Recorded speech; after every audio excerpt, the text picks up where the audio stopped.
pagi. Kami dari kelompok 1 ingin melakukan presentasi tentang pemeriksaan ekuitas. Saya Aditya Budi Pratama dengan Sylvia Hafiza dan Lisapna Laia. Pertama, pemeriksaan ekuitas. Sifat dan contoh ekuitas. Dari segi perusahaan, ekuitas merupakan kewajiban perusahaan kepada pemilik perusahaan, sedangkan dari segi pemilik perusahaan atau harta dikurangi kewajiban menurut SAK Etap IAI 2009-103, ekuitas sebagai bagian hak pemilik dalam etintas harus dilaporkan sedemikian rupa sehingga memberikan informasi mengenai sumber daya secara jelas dan disajikan sesuai dengan peraturan perundang dan akta pendirian yang berlaku. Dalam badan hukum yang berbentuk perseroan terbatas atau PT, ekuitas terdiri atas modal menurut akte pendirian yang telah disahkan Menteri Kehakiman dan HAM, modal dasar, authorized capital, modal ditempatkan, isu kapital, modal disetor, paid unpaid in capital.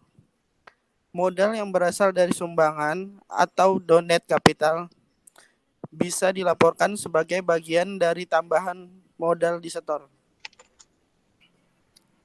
Treasury stock atau saham perusahaan yang sudah beredar lalu dibeli kembali oleh perusahaan tujuan.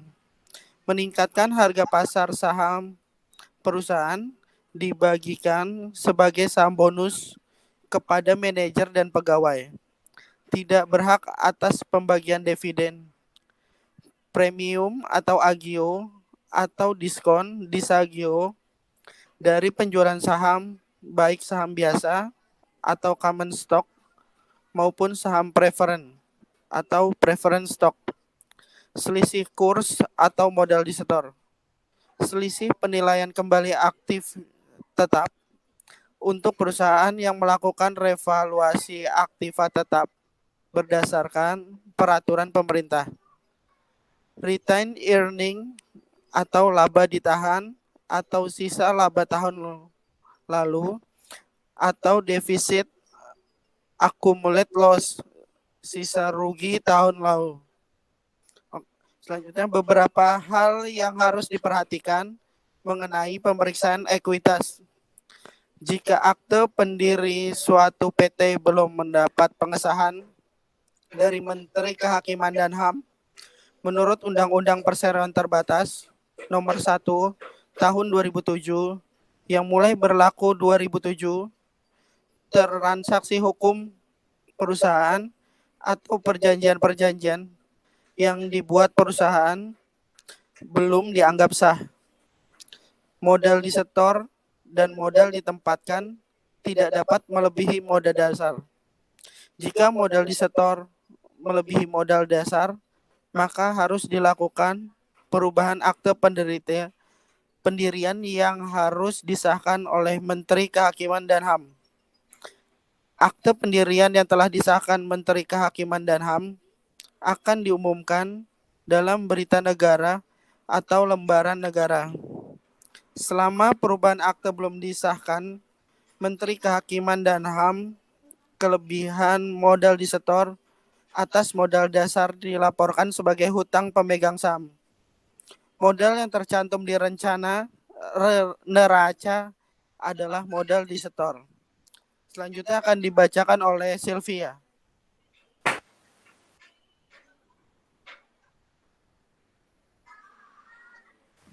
Oke, akan saya lanjutkan. Contohnya, modal dasar 100 lembar saham biasa 1 juta rupiah. Nilai nominal 10.000 per lembar saham. Modal ditempatkan 50 lembar saham biasa sama dengan Rp500.000. Modal disetor 50% dari modal ditempatkan sebesar Rp250.000. Tujuan pembelian kembali saham atau treasury stock adalah untuk meningkatkan harga pasar saham perusahaan untuk dibagikan sebagai saham bonus kepada para manajer dan pegawai perusahaan. Perlu diperhatikan bahwa treasury stock tidak berhak atas pembagian dividen. Karena itu, jika suatu perusahaan yang memiliki treasury stock membagikan cash dividen, maka dividen per saham akan menjadi lebih besar. Misalkan, suatu perusahaan yang modal disetornya terdiri dari 100 lembar saham dan treasury stocknya 20 lembar saham membagikan cash dividen sebesar 20.000. Karena ada treasury stock, maka dividen per sahamnya adalah 20.000 dibagi 100 dikurang 20 sama dengan 80, lalu dibagi 20.000 sama dengan 250. Jika treasury stock tidak ada, maka dividen per sahamnya adalah 20.000 dibagi 100 sama dengan 200. Jika akuntansi kerugian suatu perusahaan mencapai 50% dari modal disetor, perusahaan harus melaporkan hal tersebut ke pengadilan negeri untuk diumumkan dalam berita negeri. Jika akumulasi kerugian perusahaan mencapai 75% dari modal disetor, maka menurut Kitab Undang-Undang Hukum Dagang Indonesia atau KUHD, di Indonesia secara hukum perusahaan harus bubar. Dan kalau masih diteruskan beroperasi, para manajer harus bertanggung jawab atas kewajiban perusahaan kepada pihak ketiga jika suatu saat perusahaan dibubarkan. Karena ini menyangkut kelangsungan hidup perusahaan atau going concern, maka akan mempengaruhi opini yang diberikan KAP terhadap kewajaran laporan keuangan perusahaan secara keseluruhan. Kedua hal tersebut di atas, kerugian mencapai 50% atau 75% dari modal disetor, harus diungkapkan dalam catatan atas laporan keuangan. Namun, sejak diberlakukannya Undang-Undang Nomor 1 Tahun 2007 tentang Perseroan Terbatas atau PT, ketentuan tersebut tidak berlaku lagi.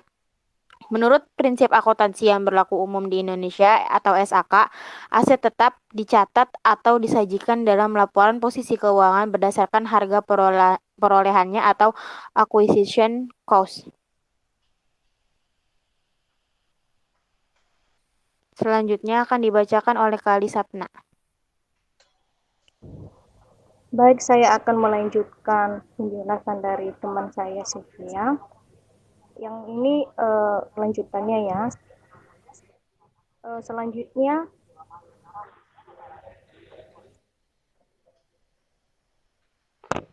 namun demikian, jika ada peraturan pemerintah yang memperbolehkan ya, perusahaan dapat melakukan evaluasi aktiva tetap. Pengaruh dari dilakukannya revaluasi aktiva tetap adalah nilai aktiva tetap meningkat dan kenaikan nilai tersebut dicatat di sisi kredit sebagai selisih penilaian kembali aset tetap yang nantinya dengan persetujuan kantor pelayanan pajak dapat dikonversikan sebagai modal. Selanjutnya,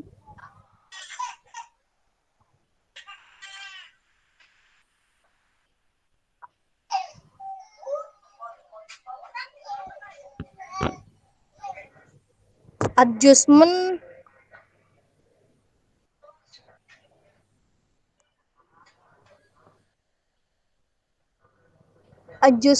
correlated earning deficit hanya diperbolehkan jika menyangkut laba rugi tahun lalu yang jumlahnya material besar atau menyangkut pembayaran pajak yang berasal dari STP, surat tagihan pajak, atau SKPKB, surat ketetapan pajak kurang bayar walaupun jumlah kecil.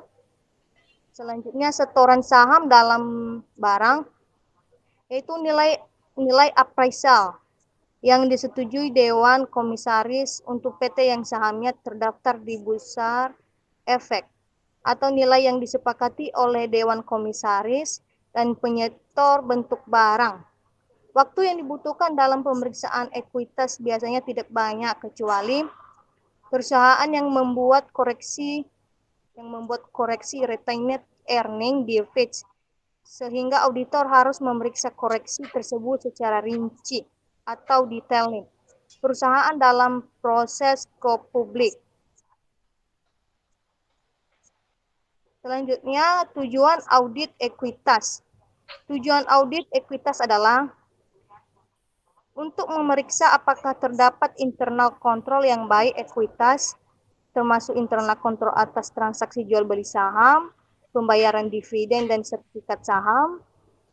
Untuk memeriksa apakah struktur ekuitas yang tercantum di neraca sudah sesuai dengan apa yang tercantum di akta pendirian perusahaan.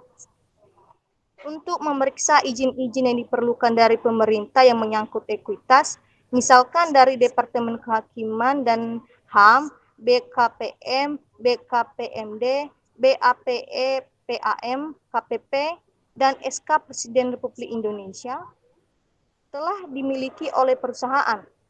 Untuk memeriksa apakah perusahaan terhadap ekuitas telah mendapat otorisasi baik dari pejabat perusahaan yang berwenang dan atau direksi dan dewan komisaris, rapat pemegang saham, RUPS, maupun dari instansi pemerintah. Untuk memeriksa apakah setiap perubahan pada retained earning atau accumulated losses didukung oleh bukti-bukti yang sah.